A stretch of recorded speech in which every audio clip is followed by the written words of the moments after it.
Day 2 SEC tournament in Nashville underway. Brendan, the big boys are in the holding pen. Auburn, Florida, Tennessee, and Alabama, the top 4 seeds. But yesterday in day 1 action, Arkansas takes down South Carolina. They play Ole Miss today. Texas took out Vanderbilt. They play A&M today. Mississippi State. That was the only blowout game really over LSU. LSU's got to regroup. Wish them the best. And Oklahoma. I don't. Well, Oklahoma broke the 4-game winning streak that Mike White and Georgia had. But in his 3rd year there, Mike White has the Dogs at now 8-10 regular season, 8-11 now. I think they're going to get to the NCAA tournament. But exciting first day up in Nashville. This is a really, really strong tournament. Speaking of strong-ass offers, I just wonder who's going to go after Will Wade, who's at McNeese. I wonder if, who knows, but the guy can coach. Look at McNeese. He used to be at LSU. That's where I'm going with this. Look, take a picture with your cell phone of the QR code there. Brendan, tell them why. Rob, I'm going to intro your show for you. Folks, welcome to SEC Sideline Sports. He's Rob Brown. It's his show. I'm Brendan Martin, and I just kind of hang out once in a while. But that thing on the bottom of the screen right there is a QR code. You put your phone up, put your camera up to it, and you will go to a link, which will be Twitter. You hit subscribe if you're a Twitter follower, you hit follow us. You then, if you're a Facebook person, you can do the same thing on Facebook. Search SEC Sidelines or Sidelines. You'll see us come up. You'll see us come up everywhere. SEC Sideline Sports Network. Google it.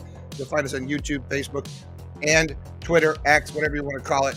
But right now, we feature X. So if you're watching us on X right now, go ahead and leave us a chat or leave us a comment in the chat room as well, or tweet us, because we'll put that on there. So yeah, that is that. So and look, we got a hell of a lineup today. Coach Matt Dean checking in with us from Memphis.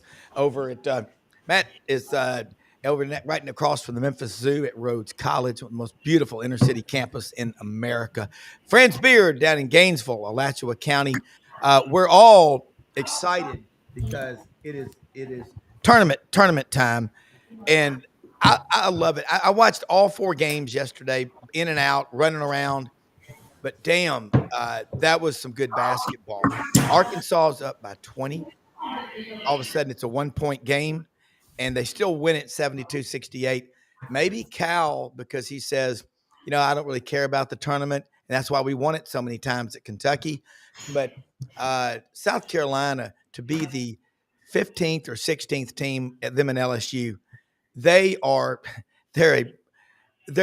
it's hard to say when you only won 2 or 3 conference games all year. They're a pretty good team, but that to me is a true measure of the depth of the SEC. So, guys, we all love these games.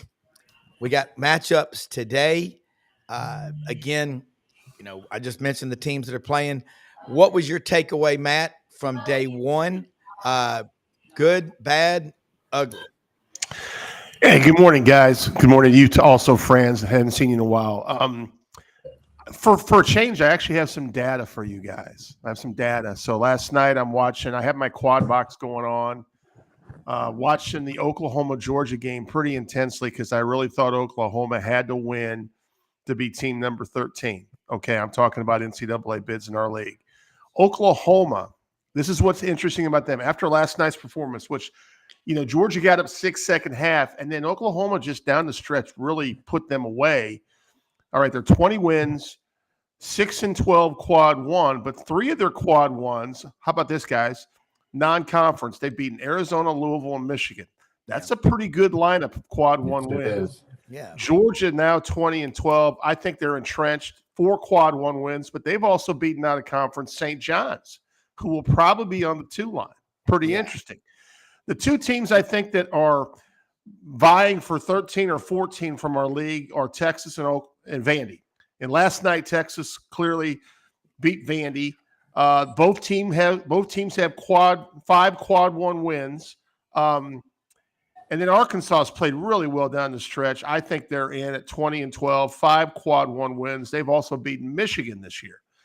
So just the work that the SEC has done inside and outside of the league is phenomenal. It's historically going to be, I think, if we get 13, isn't that the most of all time? I'm afraid 11. you may know more about that than me. 11 was Big 11? East in 2011. Yeah. I think we're firmly at 13, unless there's a ton of bid stealers out there that I haven't seen. And honestly, one last thing, South Carolina, you mentioned, I know they're 2-16 in the league and they only won 12 games, but you put South Carolina in the ACC, I would almost bet you some of those hams and the 30 pack there, Rob, they'd be close to 500 in the ACC. I really believe that. Yeah, I wouldn't doubt it. Franz, what he just said, talking about Georgia beating St. John's, and there's a question floating around out there. Is Rick Pitino the best coach of all time, considering he's going to take his 6th school to the NCAA tournament, but he's also taken 3 Providence, Kentucky, Louisville. He won national titles at those Louisville and Kentucky. He's about to take his 4th school. He's going to have a good chance to get to the Final Four. But that being said, Georgia got that win over them. That was a long time ago. Yeah. Well, here's an interesting stat. Since Duke won its last game against a ranked team, which just happened to be Auburn, that was on December 4th. 14 SEC teams have won at least 2 games against ranked teams. Wow. Okay, Duke has now. Duke did beat. Duke lost to Clemson. Clemson was unranked at the time, and Duke lost to them. Yeah, but I'm talking about they haven't even played anybody, much less beaten anybody. I mean, Duke is a myth. Believe me, they are a myth. They're a good team, but they're not an elite team. They play in a mediocre conference in which, as Rob, you pointed out, you put South Carolina, Matt, you pointed out too, you put South Carolina in the ACC, and South Carolina is at the very worst, the number 2 or 3 team in the ACC. At the worst, maybe wins it all. You put Colin Murray Boyles in the ACC, and they're talking maybe he's the player of the year and not Cooper Flagg, except for the fact that you have 5 all ACC players and Duke got 12 of them. There is a myth about Duke. But Franz, I don't mean to interrupt you, but I want to say something. You know that Duke program well. It's hard. We all can't help but see those Duke images of Coach K. It's called recency bias or whatever. I think that's what's keeping them in the conversation. Well, it's called bias, period, because for the longest time, people said it was all Carolina bias when Dean Smith was around, but Dean's not around anymore. Yeah. And, the bias has shifted from North Carolina to Duke. And now, anything that Duke does is thought good. Anything that anybody else does in the league is thought bad. Okay. But, there's that old saying, the rising tide, lifts all boats.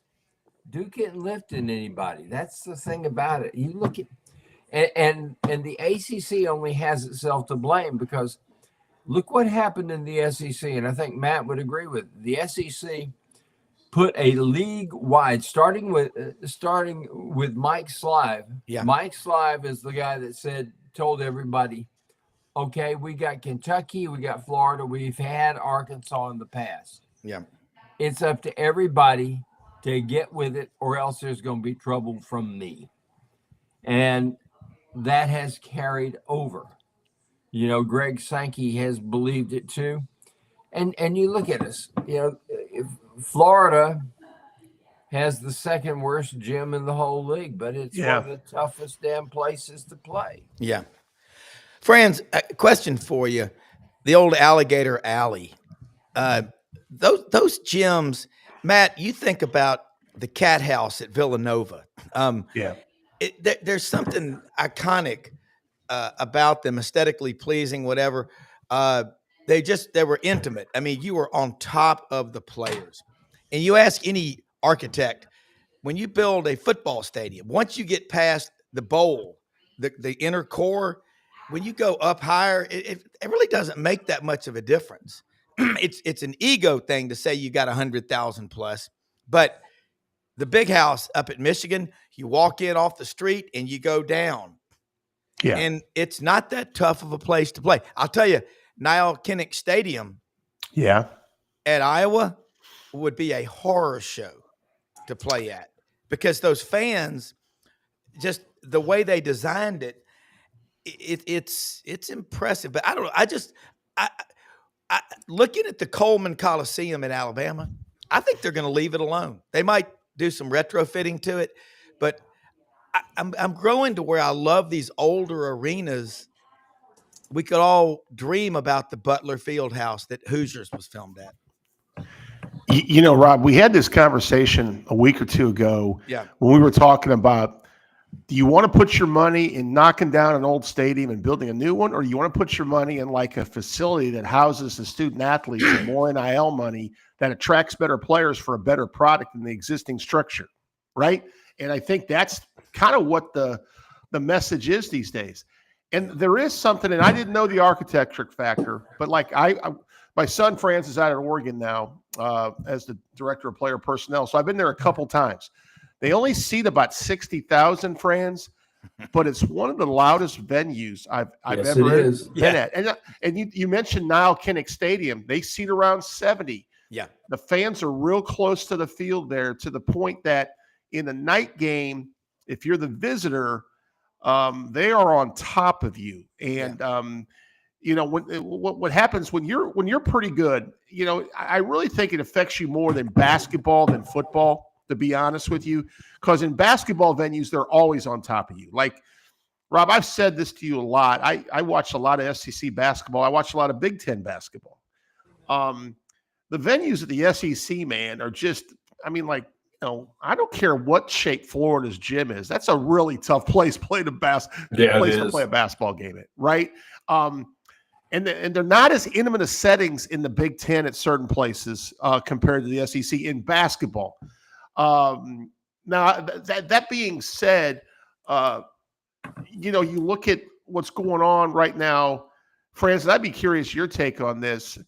I mean, I knew Florida would be improved this year, but my God, a 1 seed, a chance to go to the Final Four, maybe win it all. What a phenomenal job, Franz, that Todd Golden has done with that basketball team. And I know as a former coach myself, it's all about the players, but man, he fought through some personal adversity earlier in the year with some of that stuff that came out and handled it really well. And man, Florida, you know, them and Auburn are going to be true 1 seeds in the SEC. Honestly, Alabama really rebounded with a nice win against Auburn since the last time I've been on the show. I'll tell you a team we don't talk enough about. I think the Houston Cougars have finally got enough offense to match their defense tenacity. I've watched them, Franz, about a half dozen times this year. They are better offensively than they've been in the past. I think it's Milano Urzan. I don't want to mispronounce his name, a guard they have that can actually help out LJ Cryer. Really interesting. Houston. I think Houston and then Duke. I mean, you know, here's the honest God truth. Franz nailed it. They don't have anyone in that league besides Clemson that challenges them on a night-to-night basis. But they're going to be a 1 seed. And is that going to hurt them down the road to prevent them from going to the Final Four in terms of their toughness on their schedule? That's a legit question because regardless who they beat early in the year, the reason Alabama is a great example. You know, Alabama is going to be a 2 seed, but man, they are battle tested to the point that they went into Auburn, knocked them off on the last game of the year. Mark Sears only had 7 points before that last possession. Nice play drawn up by Oates. He gets the game winner at the buzzer. The iron sharpen iron this year. The SEC is going to show, guys. It's going to be a fun NCAA tournament run for us. I agree with that 100%. And you've got to be, you have to have been challenged when you get to the NCAA tournament. Yeah. The one saving grace of conference tournaments usually is you have to play back to back to back at least three. Teams that win have had to play at least 3 days in a row, and that toughens you, and that exposes you. If you don't have depth, you find out. Florida, as you pointed out, could be a number one overall. I think should be the number one overall. Nobody has depth like Florida. No. Florida's got 5 big guys, at least 6'9". All of them can run. All of them can handle the ball. All of them can shoot. They have 5 guys on the perimeter who can play. Walter Clayton Jr. You want to hear a travesty? Walter Clayton Jr.'s first team All-America did not make unanimous All-SEC from the That's coach. crazy. Well, it's kind of like our center in football, Jake Slaughter, did not make the first, second, or third team All-SEC with the coaches. Makes first team All-America on everybody else except our coaches. Now, if you're into conspiracy theories, I can tell you that's a good conspiracy theory to talk about. Well, but I think too, I always remember a story, Matt, George Lapidus was talking about one time when Jackie Walker made first team All-American defensive linebacker, defensive end at Tennessee, but he was second team All-SEC. Yeah. So I think what that is, that's who's reading those magazines and then the people that watch them night in and night out. After, I mean, just my observation, and I watch a shit ton of basketball, is Walter Clayton's first team All-SEC, but Buddy or somebody put out on X, is Walter Clayton Florida's first All-American? Quickly, and then I got another question for you, Franz. Is he? Yeah. He's the first guy to make first team All-American. First team. In basket, and you've won 2 national titles. That's crazy. Yeah, it is. Now, here's another one for you. Wow. You know who was the All-SEC quarterback in 1996? 1996, stand by. Let me think here. It wasn't Leak. Was it Johnson? No. Hold on. Let me think here. Now, Florida won the national championship. Yeah, I know. You're talking about the SEC. Yeah. In football, yeah. You know who was the All-SEC? Tim Couch. Tim Couch at Kentucky. No. Peyton. Oh. Danny Werfel won I'm the sorry. Heisman Trophy. Peyton That's Manning right. was first team All-SEC. Well, you had Tim Couch and Peyton, and then Danny Werfel out of Peyton, who was 0 for 4 Yeah. in his career against the Florida Gators. And that's interesting. yes, it it's is. not surprising though. All right, Franz, got to ask this question from Swamp Fuel 120. I'm going to guess Swamp Fuel is from somewhere down in Lake Okeechobee, Immokalee, Pahokee, Belle Glade, the Muck. Why is Florida gym the worst gym? I mean, Well, it's the oldest, maybe. Besides Alabama. No, it's not. You got older ones. Yeah. But what they've got is they have a venue that it holds the noise in. They're the advantage of the O'Connell Center is that it does hold the noise in. It's very, very very decibel friendly, let's just say. But you get past your seats right here, you're down your lower bowl, and all of a sudden you get you get up to the upper reaches of that. You better have binoculars. Yeah, I mean, you really should. It's nosebleed section. I'm surprised they don't have oxygen provided in the seats. It's ridiculous. Was it 10, 12,000? It seats 11 now because they put in amenities for the boosters. Yeah. But here's the thing about it: it's lipstick on a pig, guys. Because of that, Auburn, for example, seats 9,000. The pavilion at Ole Miss seats 10. Built by the same people. Auburn's you're never more than 43 feet from the Right. floor. Right. 46 feet at Ole Miss, and it seats 1,000 more. Is HOK out of Kansas City the architecture firm that built the pavilion at Ole Miss? I do know this. It's called the Sandy and John Black Pavilion at Ole Miss. And Yancey Porter from Rebel Yell Hotline told us Tuesday. I asked him this question. I said, "Who are Sandy and John Black?" He said, "They're from Jackson, Mississippi. They're entrepreneurs, and they've given Ole Miss," he said, "close to like right at $200 million recently to the university. They gave another $25 million recently."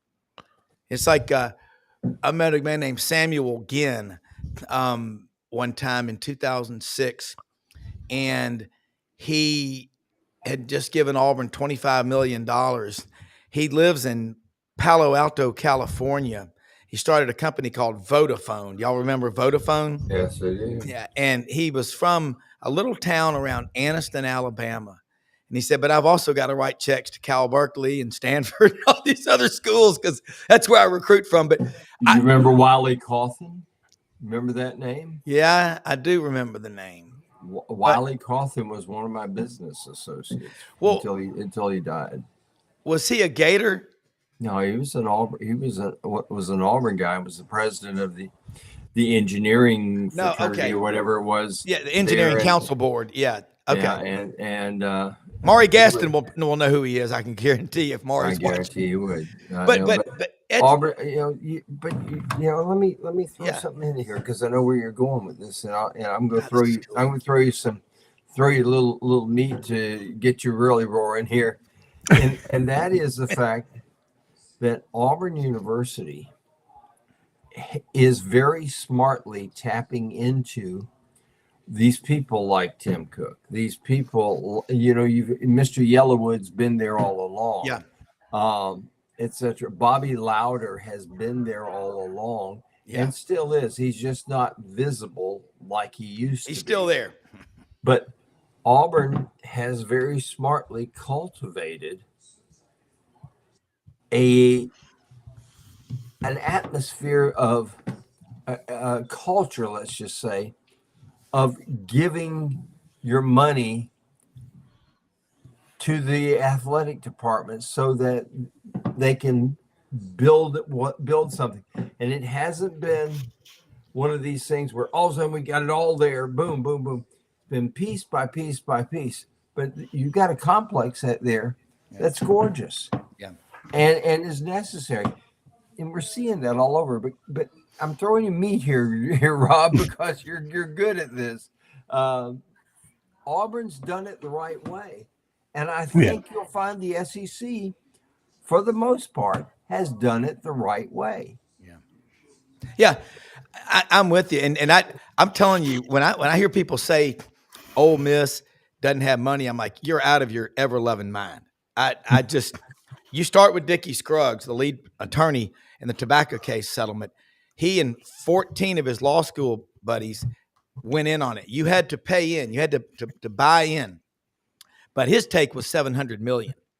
And I know from my friend, Barry Blackburn, one of my best friends, was an attorney in Oxford. He said there was a couple next to him that was getting a 15-year payout, and they were bored out of their mind. They were getting $2 million a month for 15 years. That's $360 million. So Ole Miss has got some serious cash. And then you think about Jim Barksdale with Netscape.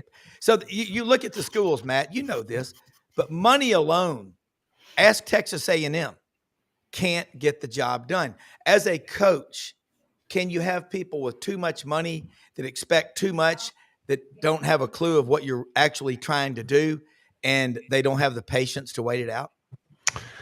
I think from the coaching perspective, it's not really about what you described, because you're hoping your athletic director can shield you from some of that, right? I think, I'm blessed every Thursday usually to be on with John Hartwell, who's going through a men's basketball search. John's a former Division I men's basketball player. Yeah. So he gets that there's going to be some times when your team's not going to show up. He gets that you're going to be in some road venues where it's not going to go your way. You're not going to get a break. It's about who you work for, in my opinion, Franz. And I think if you're a head coach and you're in a really good situation, be careful to jump if you really love your university, your athletic director, and your community, because the grass is not always greener. You my need opinion. to go to a school. You need to go to a school where the athletic director, first off, has business common sense. Yeah. And I say that because we have athletic directors who are all business. Yeah. And they're the guys that pull the plug on people long before they need to have the plug pulled. There's a time when if you're an athletic director, there's a time you got to walk into somebody's office and say, this isn't working out. Yeah. Yeah. You need to find a new place for gainful employment, because this isn't your place. Yeah. But you can have somebody that's too business, and he just sees that black and white big. Yeah. So you got to have a guy that's 50% business, but the other thing is he's got to be 50% like, Rob Brown, you got potential. Now, I'm going to give you the time to turn it around, but you got to turn it around. You can't make me look bad. Yeah. I'm your athletic director, and I'm going to go out on a limb for you, but you can't make me look bad. Yeah. You're right. You have to have, you think about John Thompson, Coach K. You think about football. My God, Frank Beamer at Virginia Tech. It took him 6 or 7 years to really get off the ground. Let me say something about one of our sponsors. It's turkey season, folks, and you better do it right. Camo patterns, ground blinds, your gear, your boots. You got to have snake boots. Wow. And you got to go get the gear at Winter Timber. Call them on the phone. Get on their website. You can order anything that you need. They've got the Migra turkey loads. They are outstanding. One shot, one kill. They're open 7 days a week in Athens, Alabama. Building a new store. It's under construction. You drive along Interstate 85 going through Auburn. A lot of people do. You will see the big store that they're building down there, and they're looking to grow in the footprint that is the SEC. They got your turkey calls, your box calls, your slate calls, your scratch. You've also got the diaphragm, the mouth calls. That's what Doug Dean prefers, is the mouth call. Get that hen going. All of a sudden that gobbler comes in there. There's nothing like the turkey hunting. As Michael Jordan, my dear friend, says, hunting a turkey is like chasing a ghost in the wind. Very difficult. But you can do it. Winter Timber Outdoors, Athens, Alabama, soon to be in a location near you. Expect the store in Auburn to open up in June.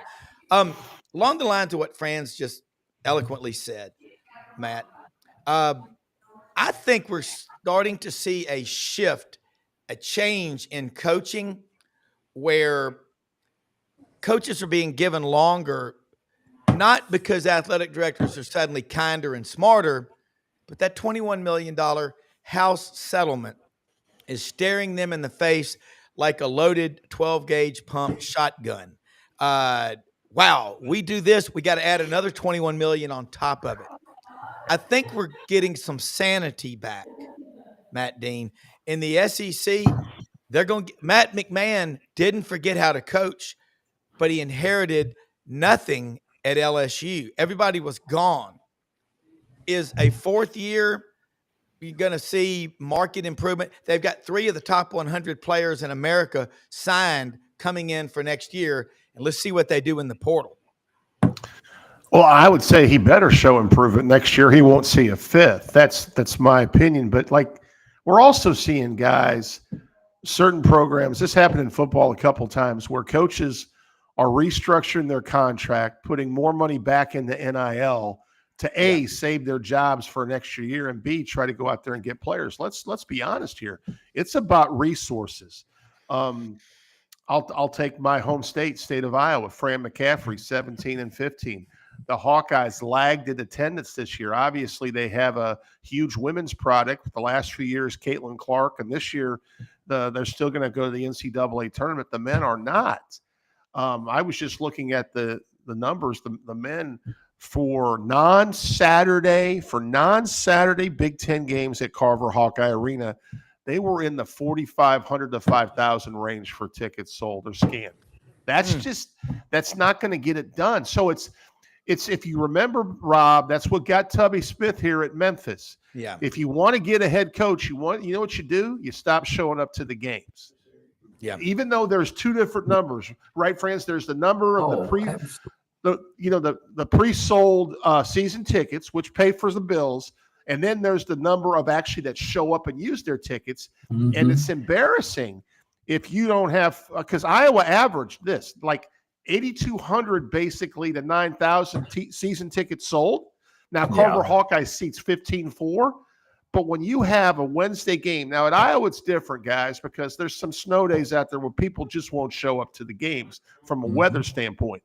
But if you have an arena that's a third full, you don't have the atmosphere you need to watch a team play and compete and that hurts recruiting, and it really hurts the impact of your future. So I know I'm kind of talking in circles here, guys, but there's a lot of factors. You're going to see more emphasis on resources allocated to NIL money when people leave a job to take another job. I think that's what Calipari was kind of guaranteed at Arkansas. And, the second half of the season, Calipari's coached pretty well, guys, the second half of the season. He's the SEC Coach of the Year. I mean, as well as, and I got to tell you, as well as Todd Golden coached. And no offense to Bruce Pearl. Bruce is a friend of mine. And I got to tell you, no offense to Bruce. Bruce did not deserve to be SEC Coach of the Year. Todd Golden, Auburn started way up here and is still there. Yeah. Florida started at number 30. Yeah. And look what happened. And look what has happened. But the real story is John Calipari, 0-5. That's right. 0-5 start in the SEC. Yeah. And they come in and they win 8 in the SEC. And then they go there. And I don't care if it was South Carolina. South Carolina's a good team. Yeah. They won. Yes. First round in the tournament. Yeah. And Rob, there's something to be said about winning that, going there if you're one of those Wednesday teams in the tournament, going there and getting a win. But I'll tell you something else. There's something worthy of. The whole venue was sold out. Yeah. Yeah. Yeah. On day one, and it used to be that way. Wasn't even close. Let me say this too. We're going to bring in Gary Harris, WVUA TV 23 and Tide 100.9. Talk about sports director at Channel 23. Knows Alabama. He and Rodney Orr do a great show Tuesday nights. Tider Insider TV. Gary, you're one of my great friends. I love you, man. And you didn't text me after Alabama won on the last second play with Mark Sears, but I don't do that. Listen, I know. I've never. I got as many Alabama friends as I do Auburn. It's crazy. You know how it is down there. And Memphis is it's the same thing. But the funny thing is, John Brady a few weeks ago on here, our intern Oakley McFerrin gave out his top 5, and he had Mark Sears in there. Oakley's a freshman at Auburn, and Coach Brady said, "Look, I love Sears. I think he's a hell of a player, and he's a coach." He goes, I wouldn't put him in my top 5 because I'd like to see him do more away from the basketball. And so I looked at the previous 5 games coming into Auburn. Sears was in the 25 to 30 plus points for 5 straight games. And I think Alabama was 2 and 3 in that range. The first game against Auburn in Tuscaloosa, February 15th, he was 4 of 11 from the field. And I think he had 2 3-pointers, but he had 18 total points. I think against Auburn, he had 9 until that last play, and they got the win. I don't know. Mark Sears is a hell of a player, but he had 7. Right. He had 7 until the last shot, and finished with 9. Denver Jones did another great job on him defensively. Coach Brady knows a lot more basketball than I do. But I think that Mark Sears does a lot more than score the basketball with the ball in his hands. I think for one thing, he's a decoy. Yeah. I mean, you can, when people are putting so much attention on keeping him from getting the ball, it opens up other opportunities. And, in that game, Auburn was focused again, and they got a great defender in Denver Jones, in not letting Mark Sears beat them. That's 2 games in a row. They've done a great job on him defensively. But the front court won that game.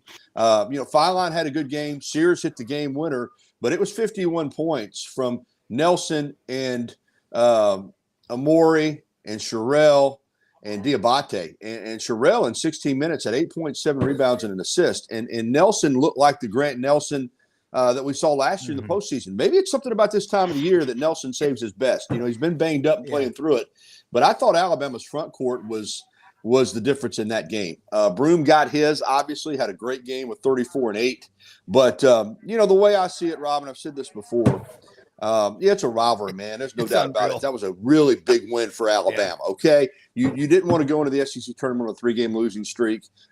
You still want an opportunity at number 1 seed in the NCAA tournament, and you don't want to get swept by your rival, and you want to ruin their senior day. So there was a lot that went into that. But when you're a really good team, and both those teams are really good teams, and you're playing a lot of other really good teams and a lot of high-level games, you're not going to win them all, and for a while Auburn was.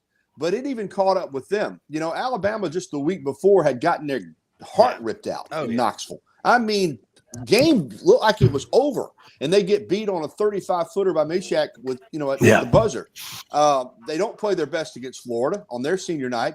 And then a week later, they rip Auburn's heart out. It's just, I hate to say it's the law of averages, but, and the outcome matters, obviously. I mean, the whole vibe of that game is different based on Mark Sears' shot going in. Okay, Alabama fans are giddy. Auburn fans are disappointed. If Sears' shot rims out, you go to double overtime, and Auburn wins the game. Would Alabama have played any less hard? Would Alabama have played any less well? It was a great basketball game. Forget the rivalry. If somebody's sitting in Missoula, Montana, watching that game, they're glued to the TV and say, this is a great college basketball game. And that's where we're at now in the SEC.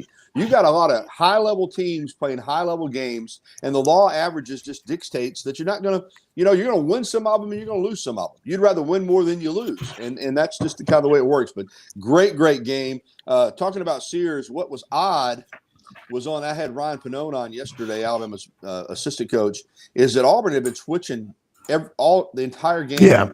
And Oates ran, and first of all, give Filine credit. They had made a decision after what happened at Tennessee. They were either going to win it right there or go to double overtime. Auburn wasn't going to get a chance at a shot. So Filine sat out there and dribbled the ball until it was time to run that play. Sears came around the screen.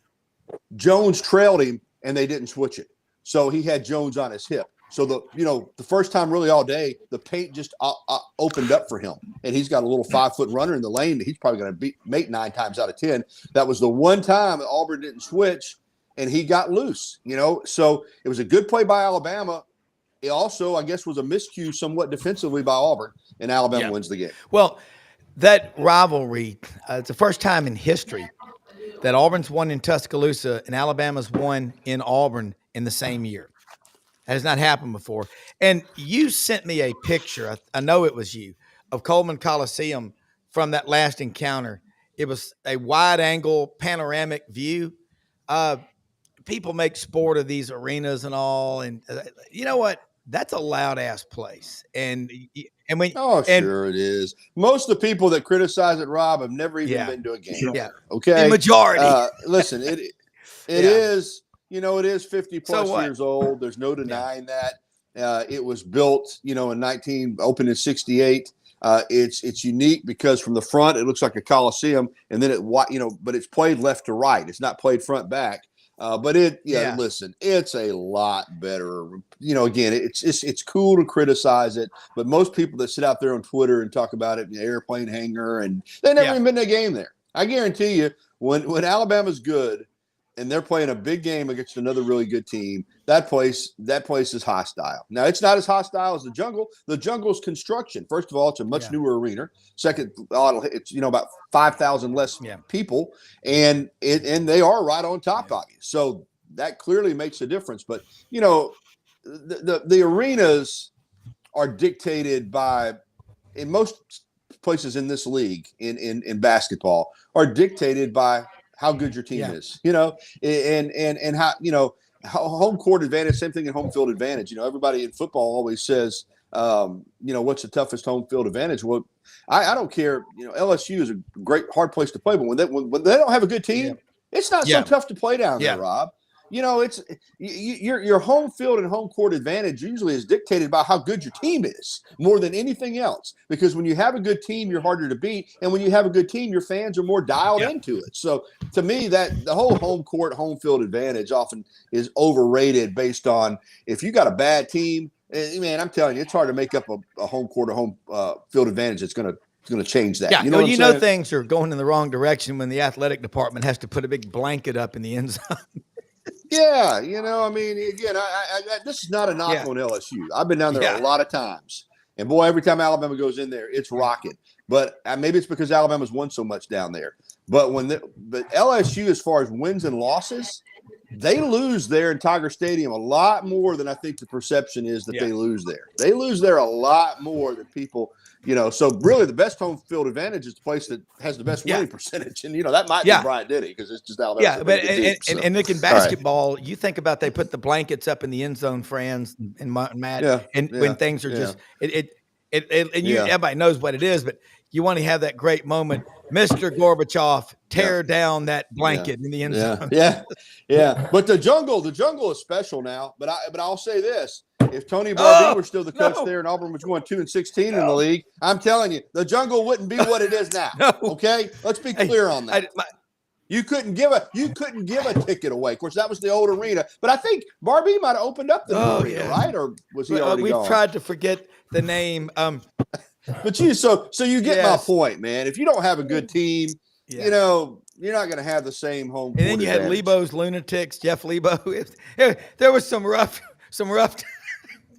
times. Franz, there were. Gary, what he's saying, and Matt, you put a great product out there.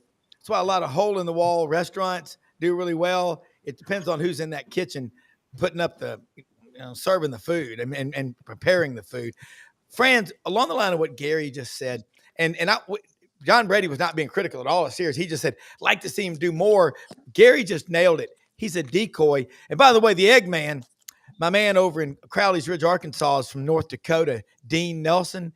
And he goes, I wonder if I'm related to that guy. He goes, man, where'd he come from? He goes, I'm only 6'3", and he's like 6'11". But that dude, my cousin's daughter, Gloria, she's a freshman at Alabama or sophomore now, and she goes to church with Grant Nelson. So she sees him a lot and said he's one of the most amiable, just nicest people you'll ever meet, Franz. And it can do the crane.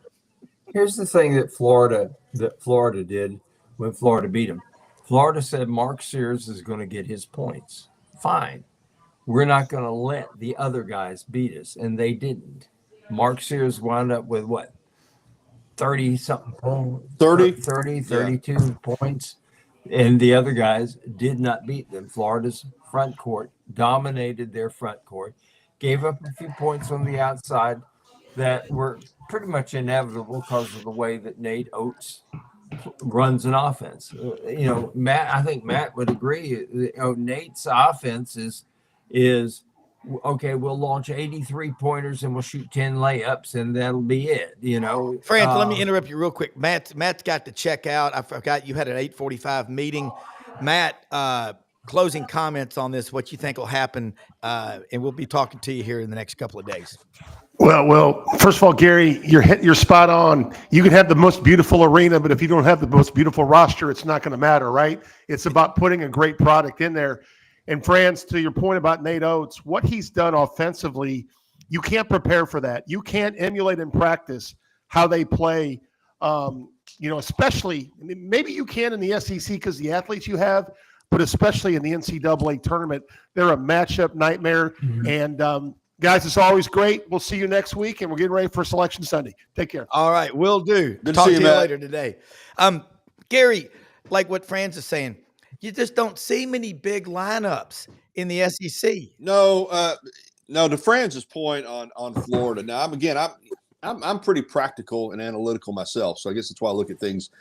You know, people say Florida's got Alabama's number. Florida's got a lot of people's number. Okay, they're good. They're a really good team with big people up front and shooters, and they can guard you. So, yeah, they can do some things against Alabama that most teams can't do because they don't have those kind of players. So, yeah, I agree. Florida's got Alabama's number, but it's more to me dictated by personnel than anything else. You know, and I think you're right, Fran, about the scheme. They let Sears get theirs, but if you don't have good big people, that doesn't matter. You've got to be able. You know, I can have the greatest idea in the world, but if I don't have the people who can implement my idea, then it just doesn't work. You know, it's kind of like I remember I was in the ACC back in the 70s when Dean Smith was really at the height of his coaching genius, and I remember teams trying to run a four corners late in games because that's what Dean did, and they said, well, if Dean does it, it's got to be great.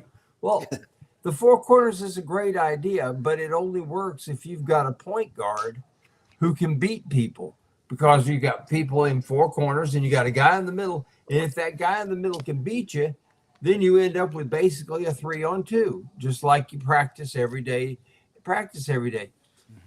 And I remember seeing teams do that, but they didn't have a point guard that could beat anybody.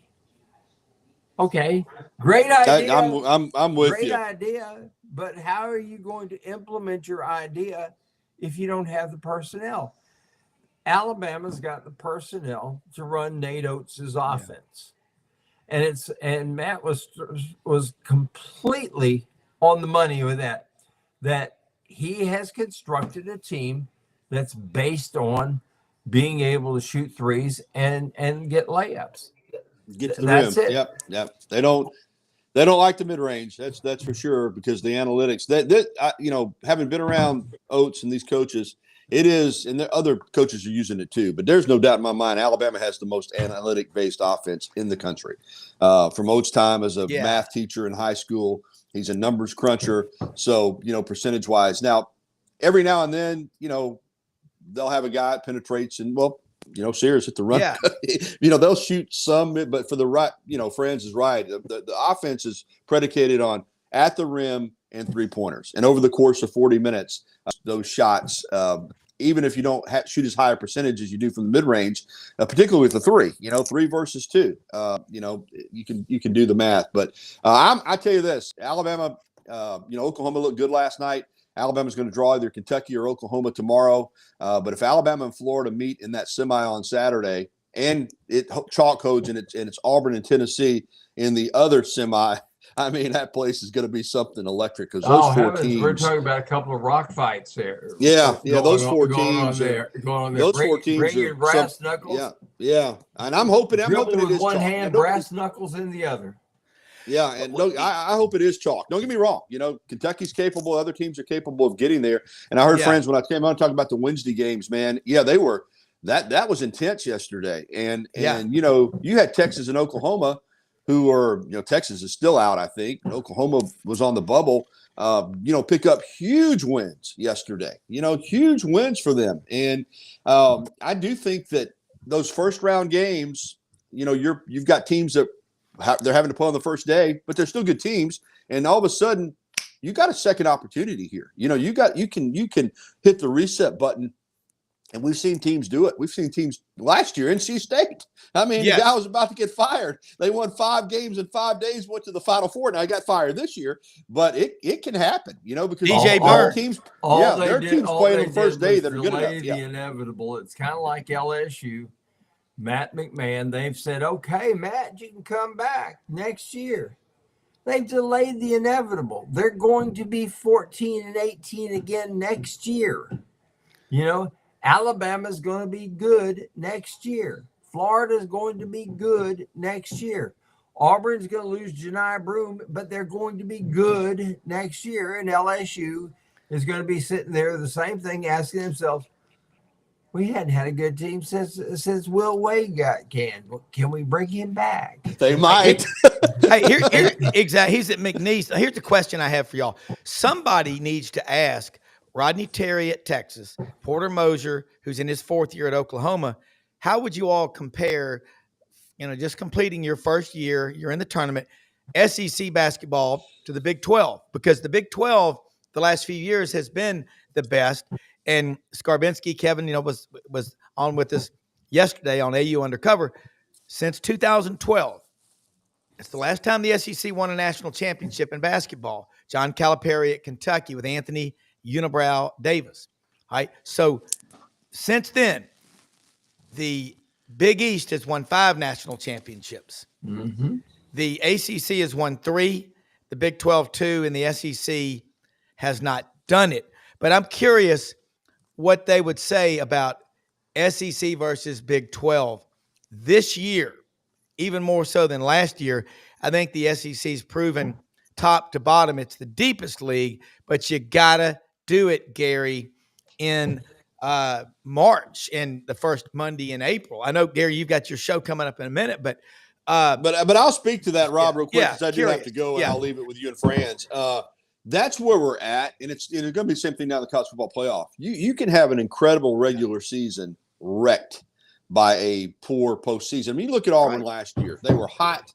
They went into the SEC tournament. They swept through Nashville, and then they lost to Yale, man. And it's like, boom, that's what you remember. Alabama was not hot at the end of the season. No. They got blown out by Florida. They got home. They made a Final Four run, and it's like, wow. It doesn't change what happened in the regular season. And I still think an SEC championship, both regular season and tournament, is special. But the better you become, you're right, Rob, you become a all about March league. If the SEC puts 13 teams in the NCAA tournament, and then let's say only, there are only 4 left in the Sweet 16 out of 13. 4 would normally be a good number, but people are going to say, listen, that league was overrated. You're if you get 13 teams in and you win the national championship, that means 12 of your teams lost. Yeah, good point. But Franz, kill the party. I mean, let's get real here. You're right. And here's Billy Donovan said this in 2006, and it holds true. He said, I don't know that we were the best team in the country, but we're the only team that went 6-0. And that's what it's all about. The draw, it's kind of like this. People look at brackets. I look at the 7-10. If I'm, my gosh, I got to get to a 6. I got to, because 7, 8, 9, and 10 are basically one and the same. And you're going to start your tournament. If you are number 7, you're going to start your tournament against a team that's just as good. Whereas if you're a number 1, you get Western Walla Walla Convent and Homeless Shelter. Yeah.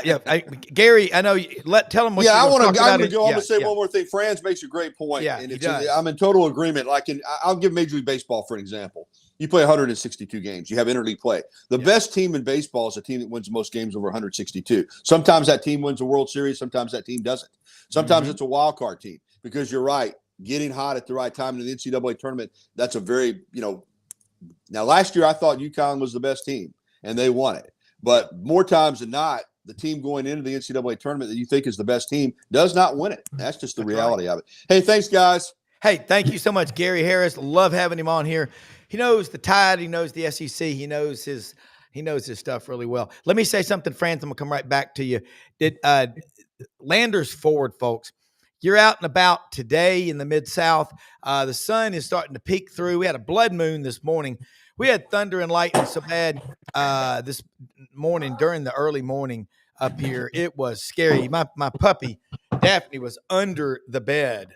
She didn't like that. But anyway, Landers Forward is open Monday through Saturday, 7 a.m. to 7 p.m. Brad Bellamy is the general manager. You got Don Kitchens out there, Kent Ritchie. These are great people to work with. They've been in business a long time. They're not good because they're old. They're old because they're good in terms of a dealership that's been around a while. Okay.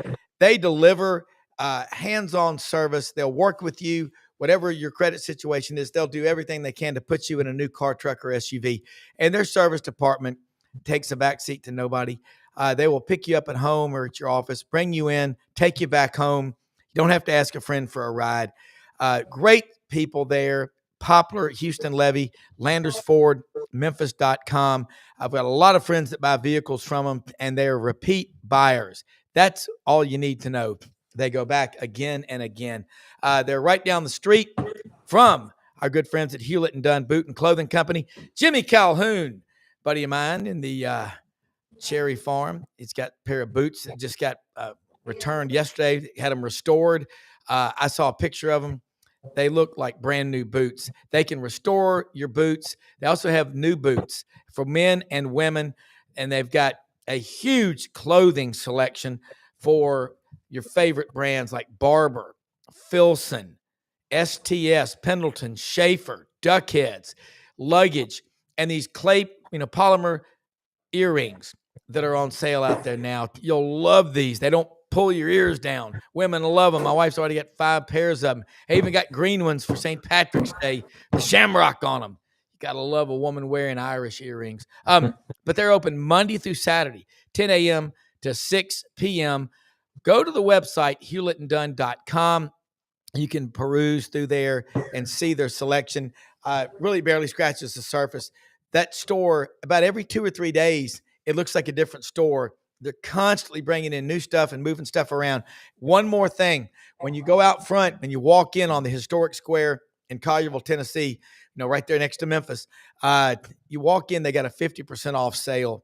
And I'm telling you, they've got Seeger, they've got Duck Camp, they've got Schaefer, Pendleton, Filson. They got a lot of good looking stuff on sale on that rack. Ask for Raven Carpenter for you trying to get something for your wife or your girlfriend. She can pick out and clothe everybody. She takes care of Audrey, JM, Charles Hall. They're just great people to work with. Friends, we'll wrap it up here. You're so right. Sound like Carl Stevens talking to Shug Jordan. You're so right, Carl. But when you think about the SEC, you just really said something that's a Captain Obvious moment. Even if you win the national championship in the SEC, 12 of your other teams lost. Yeah. But I'll kind of make that sound not so bad. But if they went deep, let's say you had 5 in the Sweet 16, the higher you climb, that's really what you're. But you got to come home. Somebody's got to come home with the big trophy. It's kind of like let's just take a team from a one bid league. Let's just use our buddy Will Wade for example. God. Let's say McNeese is this year's Cinderella. McNeese is this year's VCU or Butler. Okay, George Mason or George Mason, and goes all the way to the Butler made it to the national championship game twice. That's okay. You go 5-0 and you're in a one big league. You look down at the end there and you say, wow, that was the best league because they were 5-1. 80% of their games won. Well, meanwhile, over in the SEC, they won it all, but 12 of their teams lost. They may have a 30-12 record. Big difference. People tend to look at the losses. They don't look at the wins. They don't look at how they bracket these teams, where they put them. Right now, they're saying Florida is going to go to San Francisco, which is silly. Yeah. I'm of the opinion, stop this nonsense, okay? Let's put 4 places. Let's have 8 places that you're going to hold your regional tournament and rotate the 4. Okay? 2 in the South, 2 in the mid, 2 in the what they'd call, we used to call the Mid-East, because you used to have the South, the Mid-East, the Midwest, and the West. 2 in each, and you rotate them and keep it just like this instead of all this silliness of last year. Auburn, where did Auburn play? Nome, Alaska last year in the first round. Nome, Alaska, and when they greeted them off, when they came off the plane, everybody got snow boots. Yeah. From Hewlett and Dunn, by the way. Yes, of course. Which provided them Absolutely. fur line variety.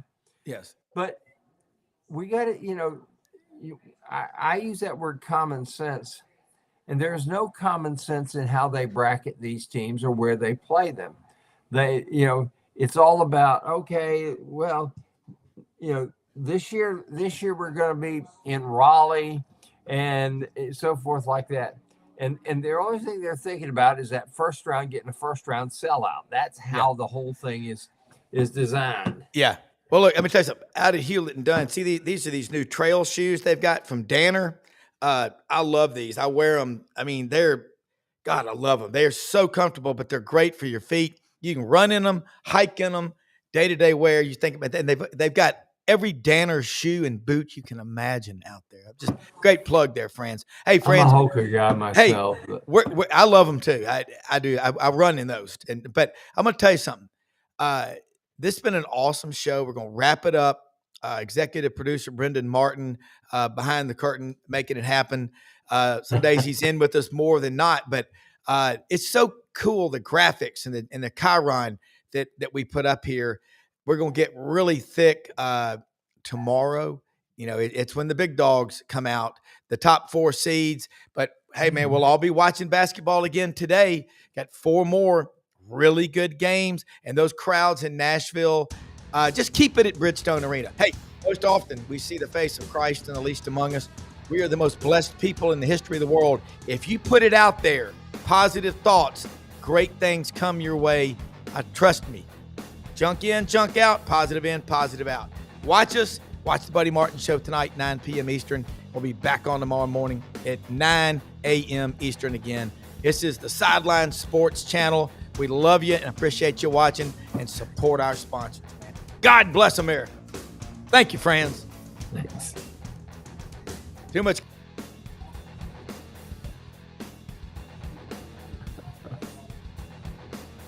Uh-oh.